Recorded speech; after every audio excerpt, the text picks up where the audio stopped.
We were talking off camera. You're not 30, right? You said not. don't age you. Don't age me, dog. You know 28. I feel like you've been here forever. Right. It felt that way. Going into your 8th year. 127 out of a possible 128. That one blemish, though. That one blemish. Yeah, I know. Hadn't missed a game, since 2021. That's right. What do you attribute that to? Well, first, man, I attribute it to God, man, honestly. This God-given ability that He's blessed me with, this purpose to be able to play football through Him. It's my job to just maximize that now. And what have I done?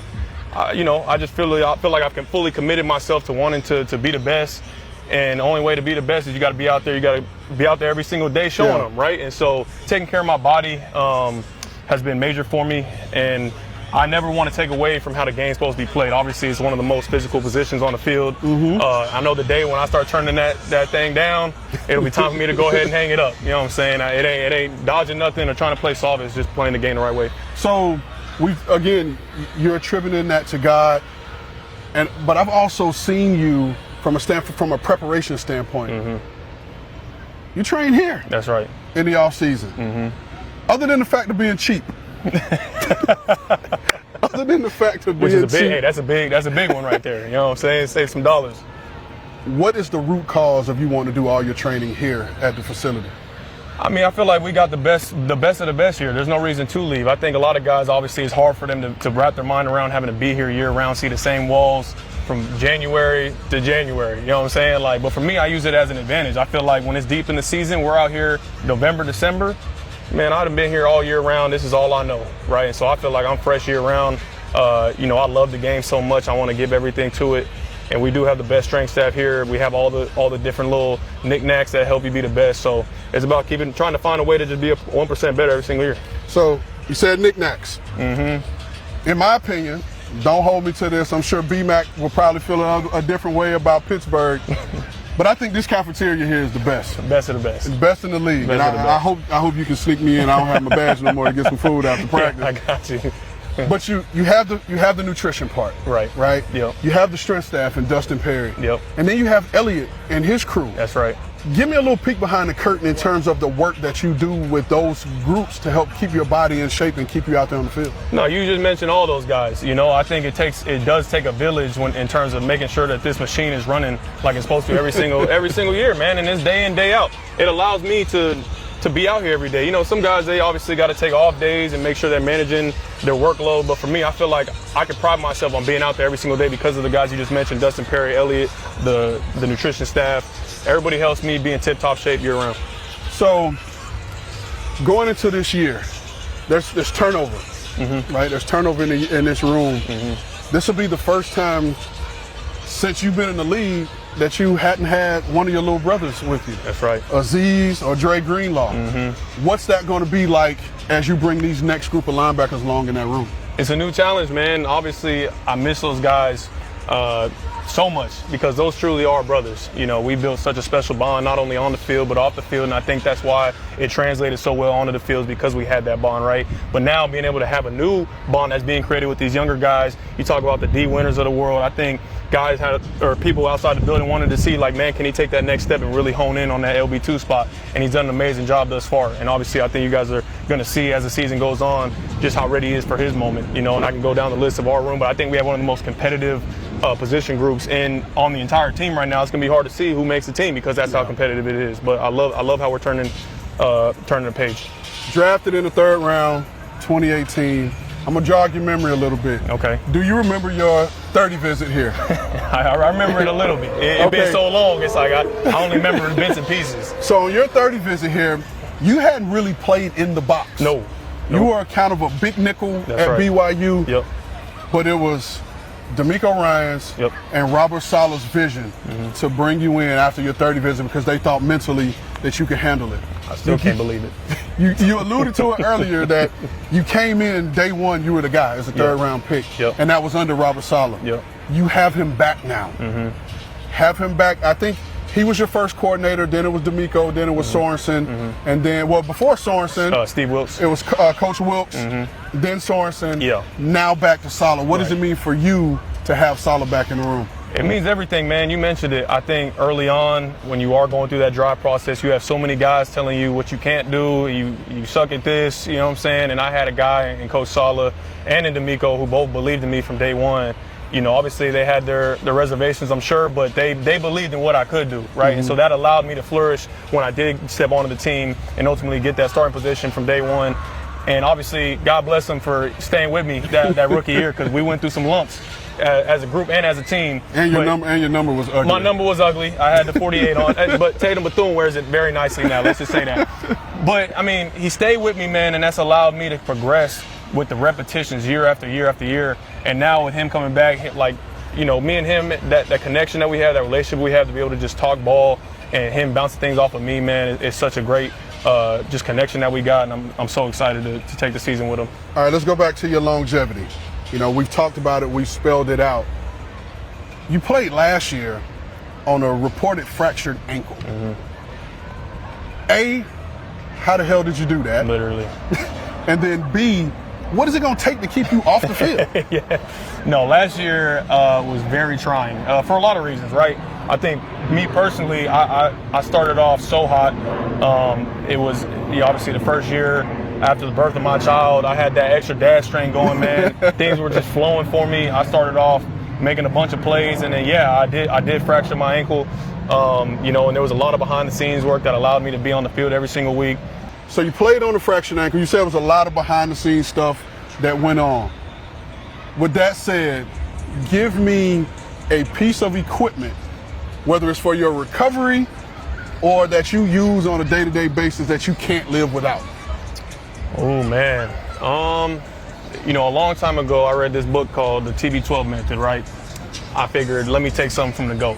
And obviously, two different positions, quarterback, linebacker, so things are a little bit different. But the thing I took away from him was this thing called pliability, right? Making sure the muscles are pliable. And so one thing I always got with me no matter what is my foam roller. It sounds like something little, but being able to roll out every single day, keeping the muscles pliable, keeping them loose, allows me to stay flexible and making sure I'm staying away from injury. All right, so now I'm about to paint you into a little bit of a corner here with this question. Okay, great. Give me your top 5 backers in history. Oh my God, in history. Bang, Niner game. Oh my goodness. Okay, top 5 in history. Your top 5. You don't worry about Hall of Fame stats, people that you like. I could just go top 5 Niners in my head, but it's whatever you want. It's your world. Okay, let's go. Obviously, Ray Lewis, being number 1, the longevity, and obviously being a 2-time Super Bowl champ, Super Bowl MVP as a linebacker is insane. Let's go Patrick Willis, 49er Hall of Famer, one of my good friends now. Being able to learn from him has been amazing. I'll go Brian Urlacher, a fellow 54. The size, speed, athleticism, chaos that he brought to the game. I'll go, oh man, there's too many good ones to choose from. You're going to piss somebody off. Absolutely, I will. Absolutely. I'm going to go more recent in Bobby Wagner. Okay. About 100-time All-Pro now. One of the guys I looked up to most when I was coming out, and then Luke Kuechly, who was another guy that I was battling with them 2 when I first came in the league to try to make a Pro Bowl, dog. It was tough because they, like I said, 2 of the top in the game. So that's my 5. Okay, that's your 5 of all time. Give me a young linebacker in the league that you're excited to watch and see progress. Outside of the Niners? Yep. I like Buddy from the Cowboys, just Agent Zero. He just changed his number. Overshown? Overshown, man. I watched him on Tape Flash a lot last year. Just chaotic. Like he may not even been in the right spot at the time, but boy, he was causing chaos. Pick sixes, sacks, TFLs, big hits, playing with his hair on fire the way the position's supposed to be played. So we're going to build the perfect Fred Warner linebacker. Okay. And I'm going to give you a category, and then you give me a player that you think is the perfect fit for that. Okay. Right? Let's start off with one of my favorite things at the linebacker position, instincts. Oh, Lord, instinct. And this is current players? No, this is history. Oh, Lord, instincts. Instincts. In history. Golly, boy, I guess instincts kind of go along with smarts. So I'll probably give it to Luke. That was the one that came in my head. Size. Urlacher, about 6'5", 250. Coverage ability. Oh man. And you can put yourself in there if you want to. You know, I do pride myself on my coverage. Okay, sure. I'll put me in coverage. How about that? We'll split this category up. Tackling. Right. We'll go tackling first. Best tackler. I might have to give that one to Bobby. Because he up there in about almost 2,000 tackles, damn near. So he up there. Hitter. Ray Lewis. Hitter. Ray Lewis instilling fear in cats. Speed. Oh man, speed. I probably, you know who ran 4.4 at the combine? I think was Patrick Willis. I think he ran 4.3, 4.4, 4.5 maybe. So you mentioned Pat, and this was something I was looking at, you know, on my way here yesterday, and I'm looking at how your numbers stack up against Hall of Famers. I know you don't like to talk about stuff like that, but I'm gonna bring it up. Okay. 4-time first team All-Pro, including 3 consecutive years? Yes, sir. First team, so you know that. That's how you know they really do keep in touch with their stats and stuff? Absolutely. I ain't gonna play like I don't. Is Hall of Fame something you're shooting for? Absolutely.